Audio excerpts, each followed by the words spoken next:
make your day richer than it was before. Got some good times knocking upon your front door.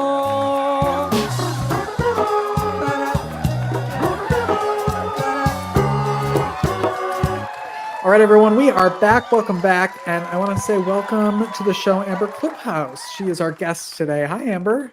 Hi, how are you? I am super. How are you? I'm wonderful. Thanks for asking. Is this your first interview about your book? Ever. How are you feeling so far? We're 3 minutes into it. How are you feeling? I'm feeling nervous, but not as nervous as I was anticipating to be. Now that I'm talking and words are coming out, I'm feeling better.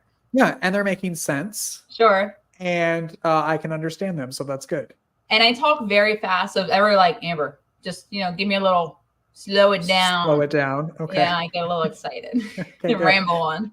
So you wrote a book, it's called Clean Start. Yes. And we're going to talk about the book, but I kind of also want to talk about the process leading up to the book. And was being an author in the back of your mind at any point in your life, or how did that come about?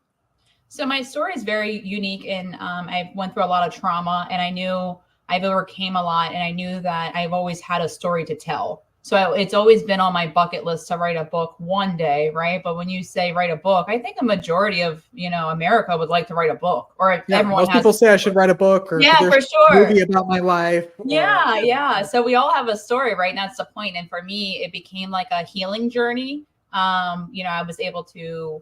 I don't want to jump all into, but with our lifestyle change, I was able to reflect more on my life, and I started journaling. And I started a gratitude journal, and then that led to one thing to another. And I was doing this deep dive investigation on who I was as a person, because, I've been a mom half my life, and just responsibilities. I haven't really had time to dissect life, if that makes sense, because you just go.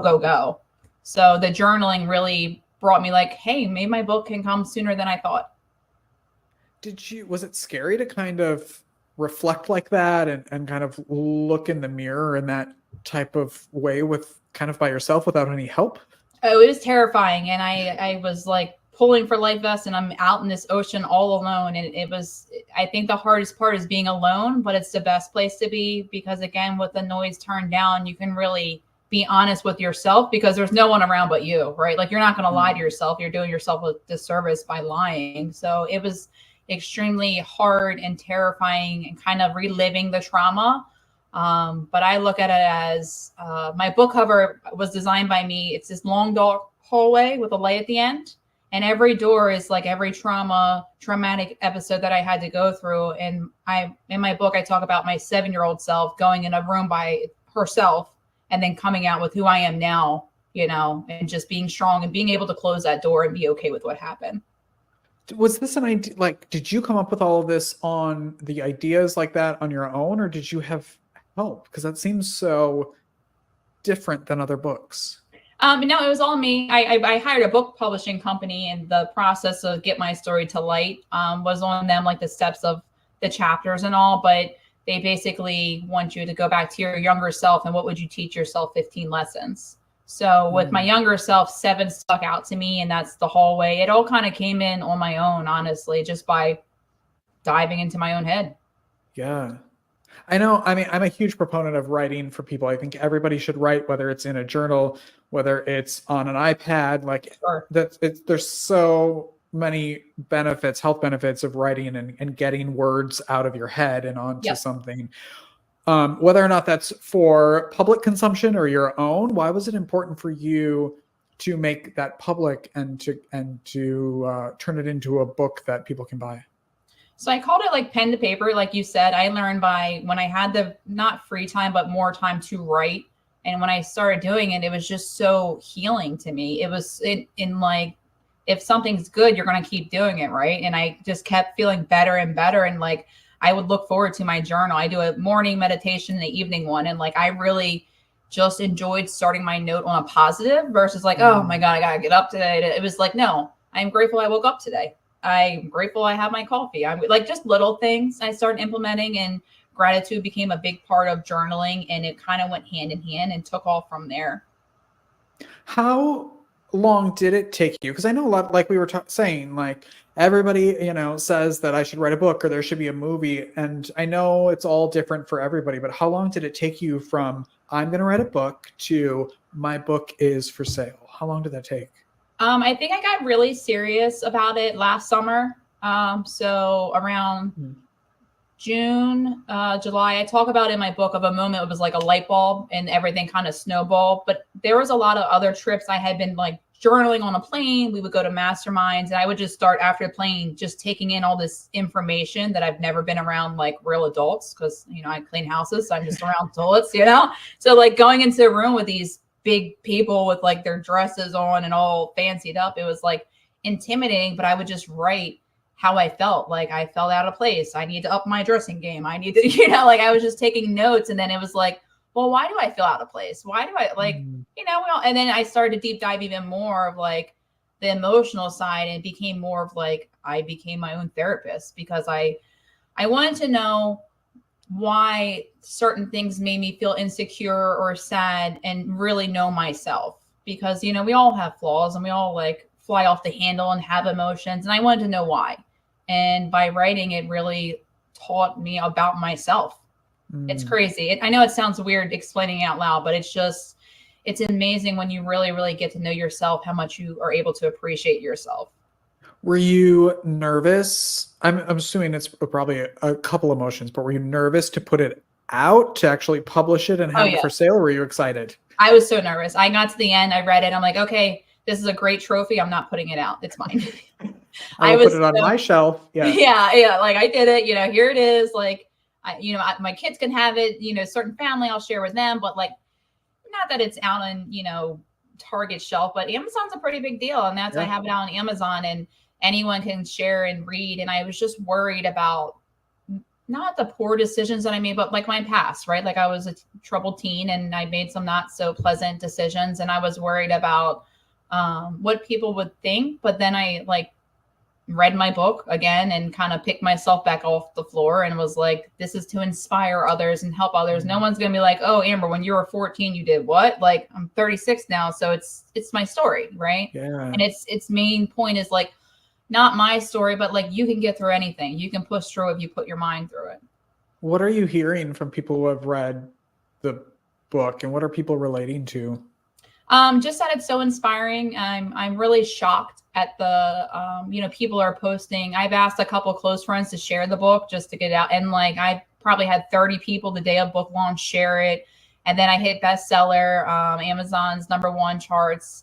That was the goal. And then people were sharing that and talking about it. And I'm not big on social media. I think I have like 600 friends. So to see all these different people messaging me and like, hey, you should come on my podcast. I'm like, what? I mean, I know I talked about it, but oh no. Just inspiration. I mean, I just left a friend's house. She was like, Amber, I just can't believe, everything you've been through. I'm so sorry. I'm like, it's not, it's fine. Like, it's maybe who I am today. I appreciate that. But she's like, you're just so inspiring. Your book can do so much. So I'm just honored beyond words that I can inspire.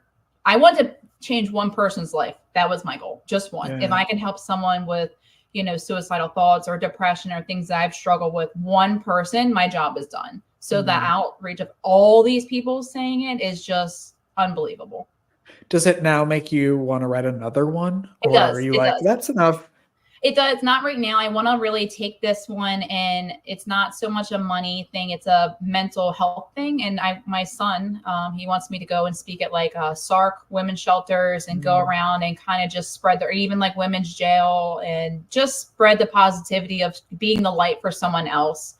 I think my story is relatable for, people hitting rock bottom. And I think it's relatable for just the moms who are, rock bottom with their kids because they're tired. Like we're all human at the end of the day, right? Like we all have our ticks and icks, and the point is just to keep on going.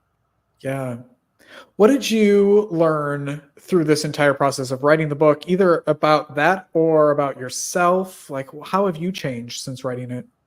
I've changed a lot of ways. I think about myself, I learned that to give myself more grace. You're right. As humans, we're so hard on ourselves. Like even before this, I'm like, I have no makeup on, my hair is not. You know what, Amber? Like it's fine. Like this is you, who you are. So I'm treating myself more like a person and not like this thing that's supposed to be on social media putting off something that I'm not, because at the end of the day, like this is who I am. Sometimes I don't wear makeup, and sometimes it's okay to be who we are and comfortable in our own skin, because this world is so tough. It's getting harder and harder. People are so against one another, and I just really have learned to love myself all over again. Yeah. I mean, it's part of the reason why we started this show, like to connect with people. And I think we're missing that, even if we can do it, even if we have to do it virtually. Like there's just so many people out there that are going through similar things or things that you can relate to. And that's what it's all about, is relating to other people and connecting. Yeah, definitely. What do you want people to take away from today, from watching this, about writing, about loving themselves? What are you hoping that people get from today? I hope they realize you can start anywhere, somewhere, anywhere. Like you don't have to I'm going to write a book. Like just buy yourself a journal, or even if you don't have the money, like grab a piece of paper, and pen to paper is your best friend. I know technology is all over the place and simple and fast, but there's nothing like pen to paper. Yes. Nothing. Like you can because when you're on your phone, and even if I know the iPhone has a new journal, but sure, you're typing a really intimate thing, and then someone's like, hey Amber, you going to meet for lunch tomorrow? And then you're like, oh, and then you get out of the moment. So I like to silence my phone or put it away from me and just write pen to paper. So my advice would be just start writing, because you have so much to say and we don't realize it because of distractions in life. Yeah. How can people connect with you if they want to learn more about you or connect with you? I'm first and foremost, I would love them to go on Amazon, Clean Start by Amber Kliphouse. I mean, I am just so proud of the way it came out. I really am shocked. I shocked myself. The message, I don't know who I am anymore. Every day I'm like, I just try to be the best version of myself every single day. And I'm just I'm sorry, I'm sideways, but I'm just so proud of myself. I just have to say, I'm very, very proud of myself. And everyone has it inside them. Everyone's been through something, or maybe nothing, and you just feel stuck. You can start somewhere. Mm-hmm. The book is called Clean Start. This is Amber Kliphouse, the author of the #1 best-selling book, Clean Start. Amber, thank you so much for being here. Right. Thank you for having me. It was great. Anytime. Maybe next time it'll be in the seat. Yeah, it won't be a little TV. That'd be awesome. Okay, good. We'll be right back after this, everyone.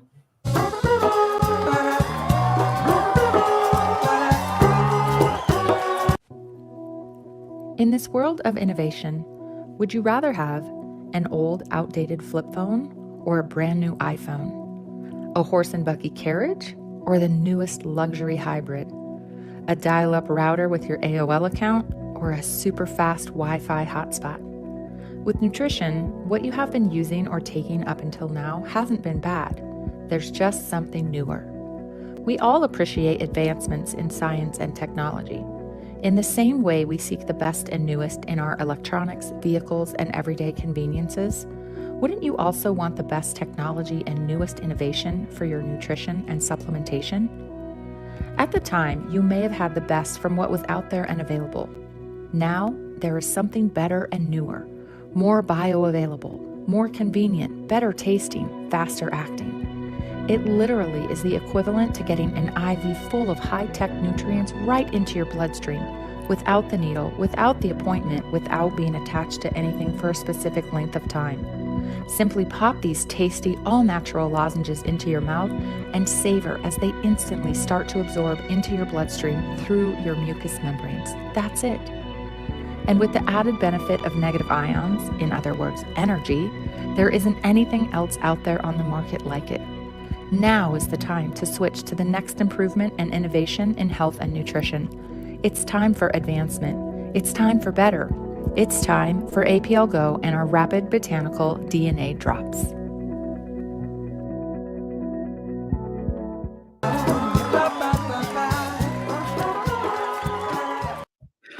Oh, welcome back, everybody. Hi. I hope you had a great weekend. I did. I spent it in Charlotte at Charlotte Pride, and it was a really, really fun weekend of meeting so many great people and just having a blast. And we got to be in the parade and hearing all that energy. There were supposed to be like 300,000 people there over the weekend. It was just a really fun time.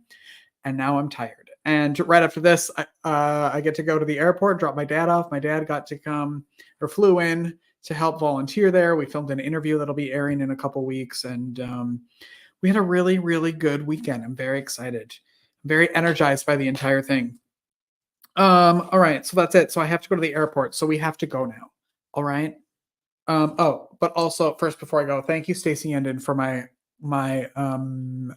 mug for my birthday. There's all kinds of stuff back in 1984 because I turned 40 last week. Music, movies, average cost of things, celebrities that were born in 84, sports, world popular. It's a cute mug. So thank you. She knows how much I love coffee. And since my Ember mug barely works, I have to now use that. Okay, that's it. I hope you all have a great day. Go make your day richer, make someone else's day richer. We will be back tomorrow with my friend Jake Johnson, and we're going to be talking about building communities through fitness with Jake Johnson. So tune in to that. All right, I'll see you later, everyone. Have a great day. Bye.